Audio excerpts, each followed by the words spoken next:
Then Rhea bore to Cronos most brilliant offspring, Hestia, Demeter, Hera and Hades, Poseidon and Zeus, father of gods and men, whose thunder makes the wide earth tremble. When each child was born, Cronos took and swallowed them whole, so that none would ever come to rival himself as the most powerful of all the immortals. He did this because his own parents, heaven and earth, had told him that his destiny was that he would be overthrown one day by his children. Through this, Rhea suffered much, and when Zeus was about to be born, she begged her parents, the same heaven and earth, to hide her son away and punish Cronos for his wicked behavior. They agreed and sent Rhea to the island of Crete before she gave birth to Zeus. When the time came, Earth received the child from her to take care of, while Cronos was given a stone wrapped in a baby's clothes to fool him. Cronos took the stone, who he thought was his son, and swallowed it like all his other children. Zeus quickly grew up to be strong and smart. He would eventually overthrow his father, and when Earth convinced Cronos to eject his children, the stone was the first he threw up. Zeus took it and placed it in the earth for men to marvel at. Zeus then freed his uncles, the Cyclops, whom Cronos had foolishly bound. They were grateful and gave Zeus the thunder and lightning with which he rules. Clymene then married Iapetus and bore sons for him, Atlas, Menoetios, Prometheus, and Epimetheus. Atlas would go on to hold up heaven with his shoulders and arms at the end of earth. He was given this fate by Zeus. Menoetios was cast down into Erebos by Zeus because he had been insanely bold and reckless in his pride. Hesiod gives Prometheus his own little section for obvious reasons. Prometheus was chained by Zeus to a pillar, according to our poet, with cruel and unbreakable chains. Each day Zeus set an eagle on Prometheus to eat out his immortal liver, and each night the liver would grow back. Heracles, Hesiod tells us, eventually killed the eagle and set Prometheus free, but not before he suffered much. Zeus, of course, approved of this. Here is why Zeus punished him. Once, at Mecone, an ox was being divided up for gods and mortal men. Prometheus attempted to deceive Zeus by covering the good pieces of meat and fat with the stomach and covering the bones with shining fat. Zeus knew that he was being tricked, but picked the pile of bones covered in fat because, well, Hesiod needs to make the myth like it is supposed to be told, but his Zeus is all-knowing. It kind of makes Zeus look petty and vindictive. Anyways, Zeus rages at this and makes plans to punish mortal men in the future. And this is why when men sacrifice to the gods, they burn the bones with some fat and keep the good meat for themselves. Because of this, Zeus did not allow the men upon the earth to use fire, but Prometheus went against him again. This time, Prometheus brought a piece of fire within a fennel stalk down to earth for mortal men to use. Zeus raged again at this. Hesiod says that he ate his heart. So Zeus devised another punishment for humankind because they had done something wrong, I guess.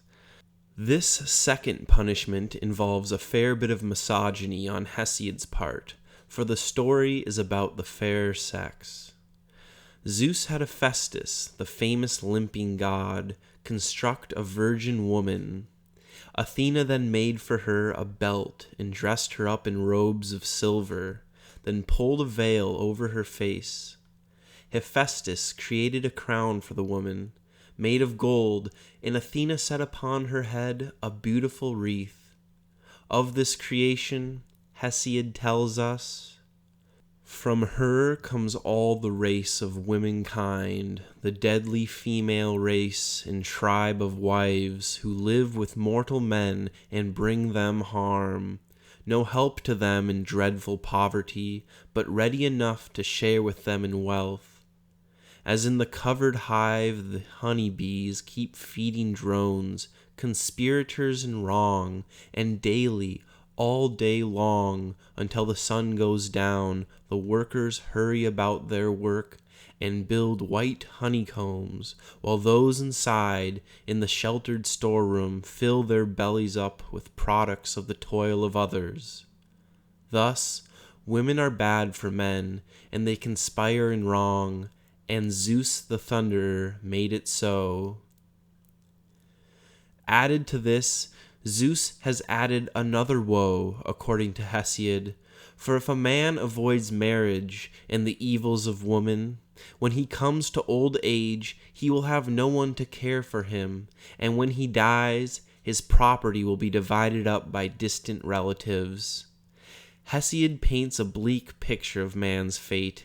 He's damned either way, punished by Zeus for the good that Prometheus brought him. Finally, we get to the climax of the Theogony, the battle between the Olympians, led by Zeus, and the Titans, led by Kronos.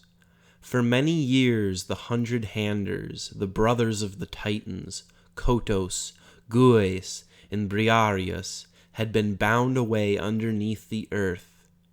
Zeus and the other Olympians freed them from their prison. Gaia had advised it.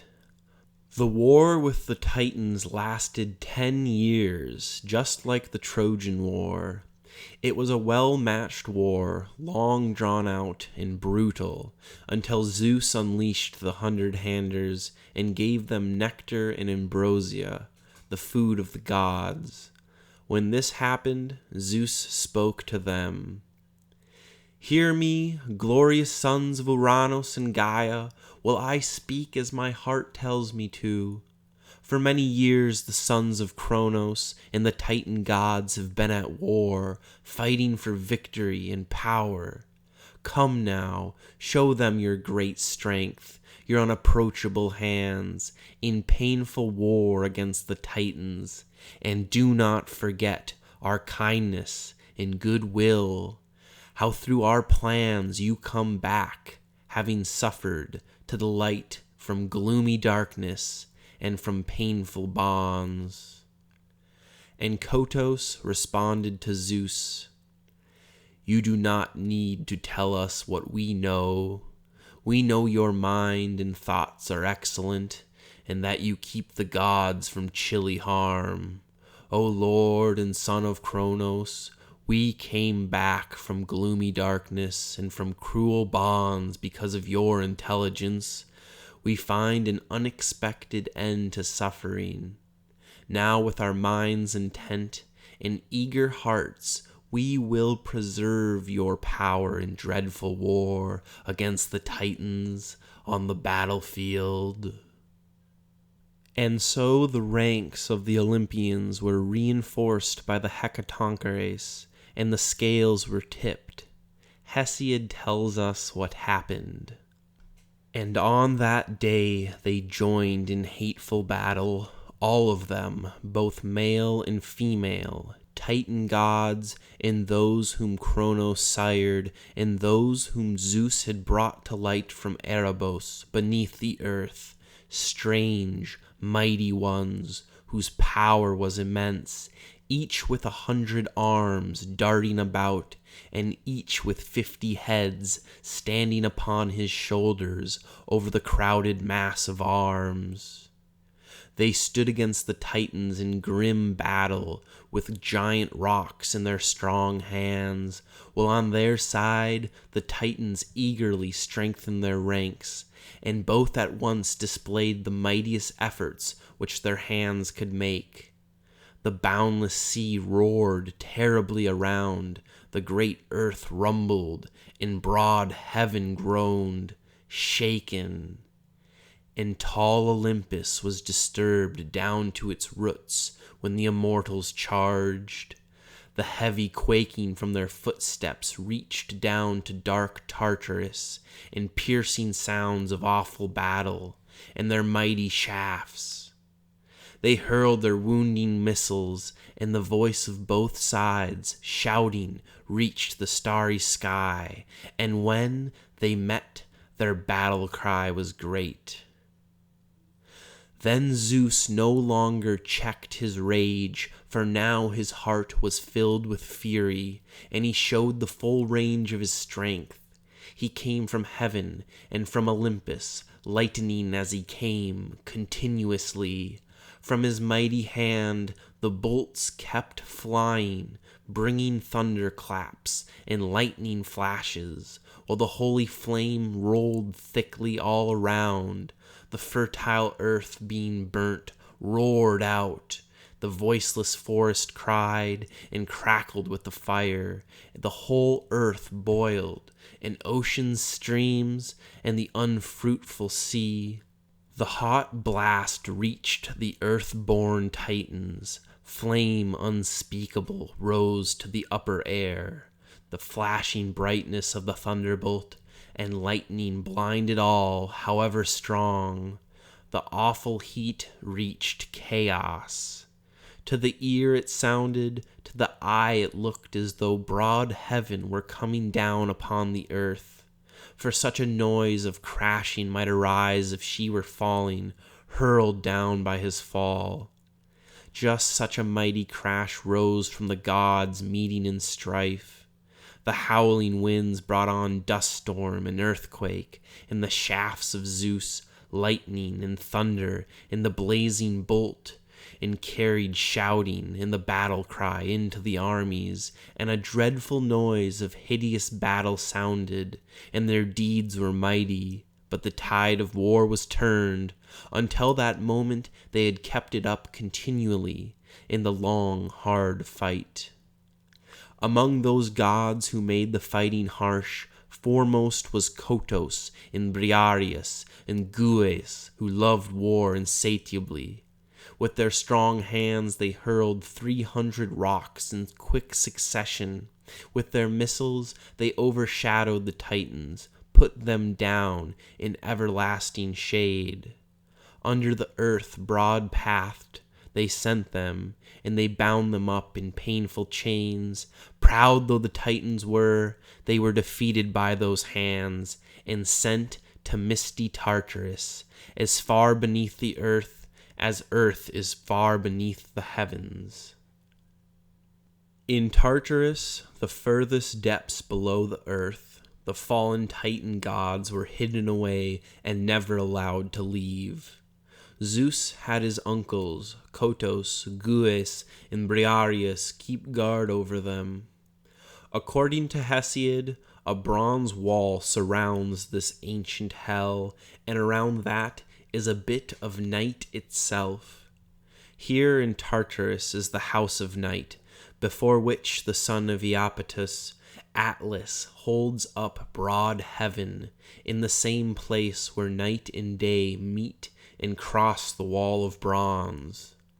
Here too is the house of Hades, an echoing mansion, in front of which a monstrous dog stands guard, letting all enter, but none leave.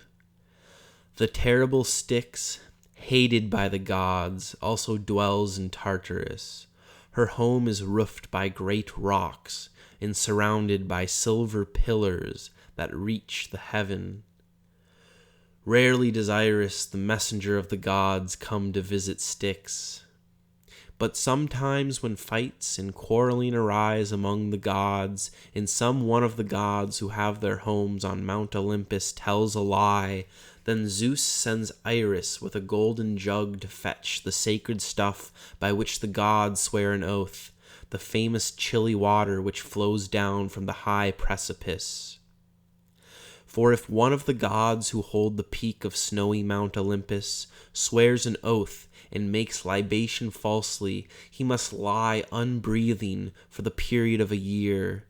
No nectar or ambrosio can be his. He lies without a breath, without a voice, covered in bed, hidden in evil trance. But when his long year of disease is done, another, harder trial waits for him. The gods who are forever shut him out 9 years. He never joins their banqueting or councils 9 full years. But in the 10th he enters the assembly of the gods immortal, who possess Olympian homes. Such is the oath the gods have fixed, to swear on the primeval water of the Styx, which never fails but leaps out from the rocks. After the Titans had been imprisoned in the murk of Tartarus, Gaia produced another child with Tartarus itself, one last rival for Zeus and the Olympians. This offspring of Gaia in Tartarus was known as Typhoeus. On his shoulders grew 100 snaky heads, strange dragon heads with black tongues darting out. His eyes flashed fire beneath the brows upon those heads, and fire blazed out from every head when he looked round. Astounding voices came from those weird heads, all kinds of voices. Sometimes speech which gods would understand, and sometimes bellowings, as of a bull let loose, enraged and proud. Sometimes that of a ruthless lion, then sometimes the yelp of puppies, marvelous to hear. And then sometimes he hissed, and the tall mountains echoed underneath.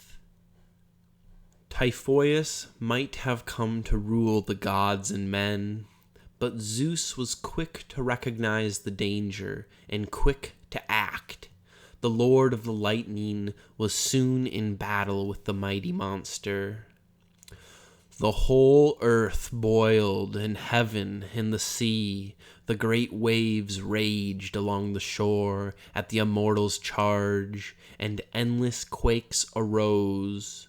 Zeus raised up his strength, seizing his arms, lightning, the blazing bolt, and thunder, leaped down from Olympus, struck, and burned the dreadful monster's ghastly heads. He lashed him with a whip and mastered him. He threw him down, all maimed, and great earth groaned. A flame leaped from the lightning-blasted lord when he was struck on the jagged mountainside. Great earth was widely scorched by the awful blast, and melted as tin melts when, skillfully, men heat it in the hollow crucibles of iron, which is strongest of all things, but can be conquered by the blazing fire in mountain hollows, in the holy earth, and melts under Hephaestos' clever hands. Thus earth was melted in the fire's bright flash, and angry in his heart, Zeus hurled him down to Tartarus. Zeus first married wise Metis, who became pregnant with gray-eyed Athena. But Zeus was told by Gaia and Uranus that Metis would give birth to children that would overthrow Zeus in turn. So Zeus did as his father did and swallowed his fate. He ate Metis whole. Athena would later burst from the head of Zeus. Themis then bore to Zeus order, peace, justice, and the fates. Eurynome, a daughter of Ocean, gave Zeus 3 daughters, the Graces, named Aglaia, Euphrosyne, and Thalia. And Demeter bore Zeus Persephone, and to Zeus Mnemosyne bore the 9 muses from whom Hesiod learned to sing. Leto joined with Zeus and bore Apollo and Artemis. And with Hera, Zeus had Hebe, Ares, and Hephaestus. And from this time on, the gods produced many more offspring, some immortal and some mortal. The tree of the gods goes on and on, but that is for another day.